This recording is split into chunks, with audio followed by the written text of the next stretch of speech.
Welcome to kings of Hindustan series. इस series में हम हिंदुस्तान के राजाओं का और बादशाहों का तज़किरा करेंगे। आज हम जिक्र करेंगे राजा बिक्रमाजीत का। राजा बिक्रमाजीत का ताल्लुक़ पवार कौम से था। पवारों के बारे में ये बात मशहूर है और ये मकूला मशहूर है कि दुनिया पवारों की है। पवारों को परमार, पनवार और पवार भी कहा जाता है। राजा बिक्रमाजीत के दो भाई थे, एक राजा गंधहरप और दूसरा राजा भर्तरी। पहला जो बादशाह बना, जो राजा बना, वो राजा गंधहरप था और दूसरा जो बना वो राजा भर्तरी था। तीसरा राजा जिसने बनना था वो राजा बिक्रमाजीत था।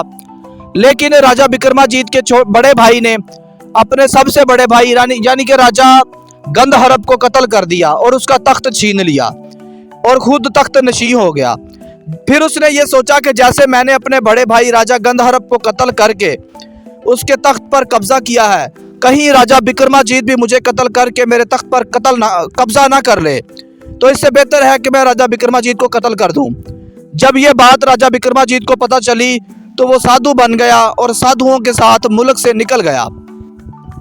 हमें तारीख़ फरिश्ता किताब से राजा बिक्रमाजीत के मुतालिक कुछ इन्फॉर्मेशन मिलती है, वो हम आप तक पहुँचाते हैं।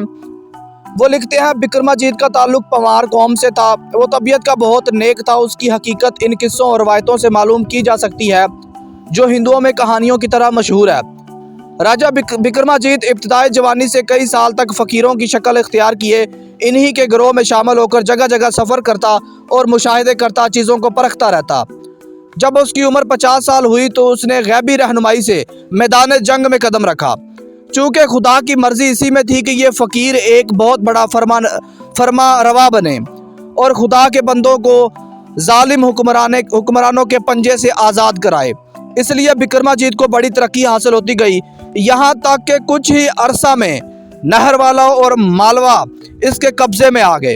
अनान हुकूमत संभालते ही इस राजा ने अदल व इंसाफ को दुनिया में इस तरह फैलाया और अपने एहसान के चित्र के साए तले हर शख्स और अहले शहर को पनाह दी। जुल्म और सफाकी का कहीं नामो निशान बाकी ना रहा। हिंदुओं का ये अकीदा है कि बिक्रमाजीत की हालत और इसका मर्तबा दुनिया के आम इंसानों से कहीं ज़्यादा है।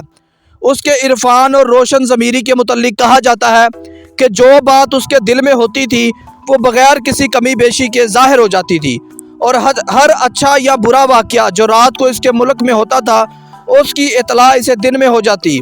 बावजूद फरमानरवा के वो अपनी रियाया के साथ बिल्कुल भाइयों की तरह सलूक करता।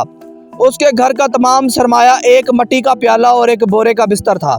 यानी कि राजा बिक्रमाजीत एक राजा था और इसके बावजूद उसके पास सिर्फ इतनी जायदाद थी कि उसके पास एक प्याला और एक बिस्तर था। बिक्रमाजीत ने अजीन को आबाद किया और धारे के कले को तामीर करवा के अपना मस्कन बनाया। अजीन का मशहूर बुतखाना महाकाल भी इसी ने बनवाया था और इन जोगियों और ब्राह्मणों के वजीफे मुकर्रर किए, यानी कि इनको स्कॉलरशिप देता था जो इस बुतखाने में रहकर इबादत करते थे। वो अपने वक्त का बेशतर हिस्सा अपनी रियाया यानी अपने लोगों के हालात जानने और खुदा की इबादत करने में सर्फ करता था। हिंदुस्तान के लोग इस राजा के मुतल्लिक बहुत अच्छा अकीदा रखते हैं और अजीब व गरीब किस्से और अफसाने इसके नाम से मंसूब करते हैं। जो मुद्दत नबवी का 1015वां साल था, यानी कि राजा बिक्रमाजीत को गुजरे हुए 1663 साल हो गए हैं। राजा बिक्रमाजीत ईरान के बादशाह अर्दशेर का हम असर था। यानी कि ईरान का बादशाह जिस वक्त अर्दशेर था उस वक्त हिंदुस्तान का बादशाह राजा बिक्रमाजीत था। और बाज़ लोगों का ख्याल है कि इसका और शाहपुर का ज़माना एक था।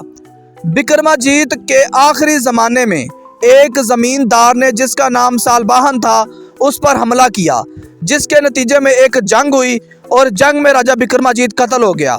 जो हमने ये अभी राजा बिक्रमाजीत के हालात आपसे बयान किए हैं, ये किताब तारीख़ फरिश्ता और राजपूत तारीख़ के आईने में, ये दो किताबें और इसके अलावा भी और सारी किताबें हैं जिनमें ये बातें दर्ज है।